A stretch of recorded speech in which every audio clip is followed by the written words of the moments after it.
Assalamualaikum warahmatullahi wabarakatuh. Perkenalkan, nama saya Tresna Puji Lestari, Prodi Pendidikan Agama Islam, kelas 3B, dengan NIM 019 862 08 011 047, dan dua rekan saya.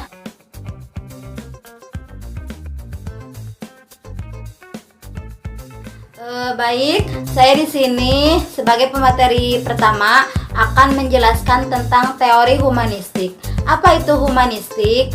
Humanistik awal perkembangan teori psikologi berkembang sekitar tahun 1950-an sebagai suatu teori yang menentang teori lain.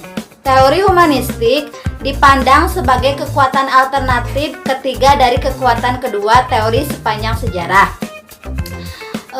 Teori yang dominan yaitu psikoanalis dan teori behavioristik. Teori humanistik dapat diartikan sebagai orientasi bersifat teoritis yang menekankan kepada kekuatan dan keunikan khususnya yang berhubungan dengan free will atau kehendak bebas dan potensi untuk mengembangkan diri. Teori humanistik berpendapat bahwa mengembangkan diri atau belajar dimanapun dan apapun dapat dimanfaatkan. Atau teori humanistik juga dapat disebutkan adalah dapat didefinisikan sebagai teori yang memanusiakan manusia.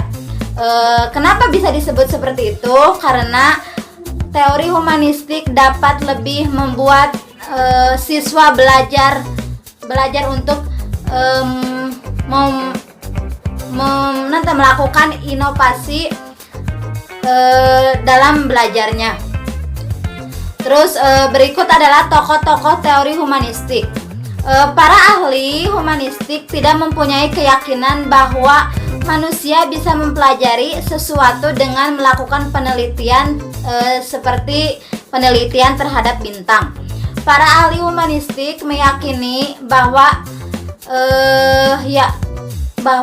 manusia itu memang mempunyai dorongan bawaan untuk mengembangkan dirinya sendiri. Selain itu, manusia juga mempunyai kebiasaan untuk merancang dan mengembangkan tingkah lakunya, dan bukan pion yang diatur sepenuhnya oleh lingkungannya. Jadi bisa berinovasi dan kreatif oleh dirinya sendiri. Jadi dia bisa tahu apa yang bisa dikembangkan oleh dirinya sendiri tanpa harus terpacu pada lingkungannya. Lingkungannya seperti ini, dia harus mengikuti arah lingkungannya seperti itu. Tidak.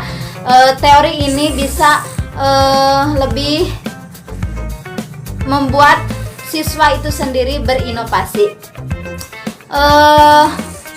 Tokoh-tokohnya antara lain Arthur Combe, Abraham, dan Karl Cordd. Selanjutnya, konstruk atau aspek-aspek kepribadian teori humanistik.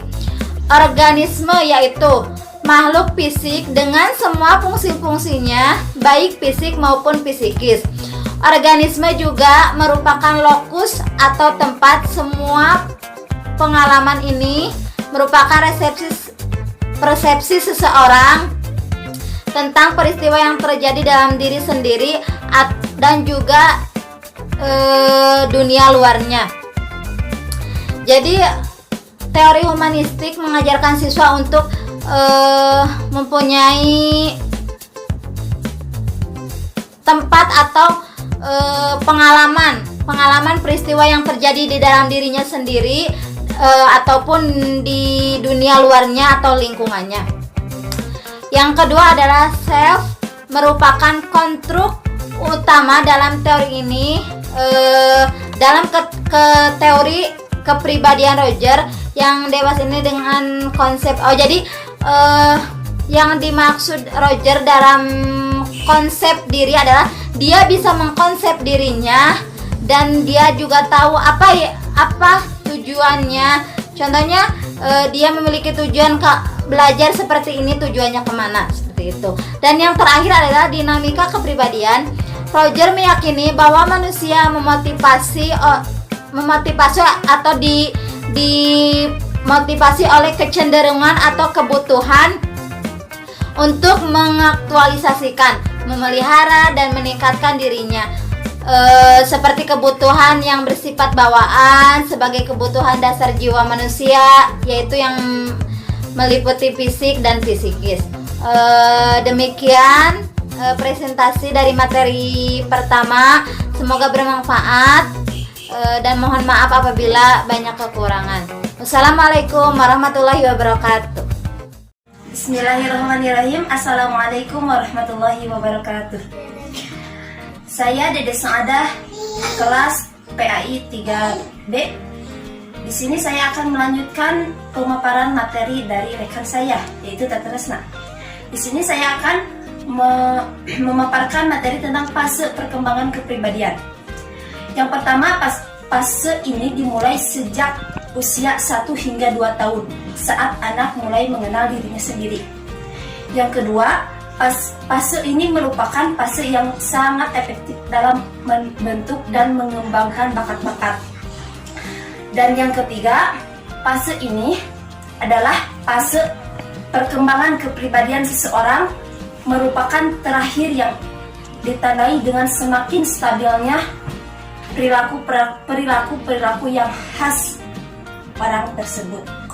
Mengusahakan partisipasi aktif siswa melalui kontrak belajar yang bersifat jelas, jujur, dan positif. Jadi, seorang guru itu harus mengusahakan supaya siswa itu aktif belajarnya. Jadi harus mempunyai strategi gimana dan bagaimana siswa tersebut harus aktif. Yang ketiga, mendorong siswa untuk peka berpikir kritis, memaknai proses pembelajaran secara mandiri. Ya, intinya, tentunya, pastinya seorang fasilitator itu harus mendorong siswa untuk peka tersendiri seperti tadi. Jadi harus memberitahukan bahwa siswa tersebut mempunyai kelebihan tersendiri, maka di situ siswa tersebut akan timbul rasa percaya diri. Siswa didorong untuk bebas mengemukakan pendapat, memilih pilihannya tersendiri, melakukan apa yang diinginkannya, dan menanggung resiko dari perilaku yang dipilihkan. Tentunya, ya siswa ini sama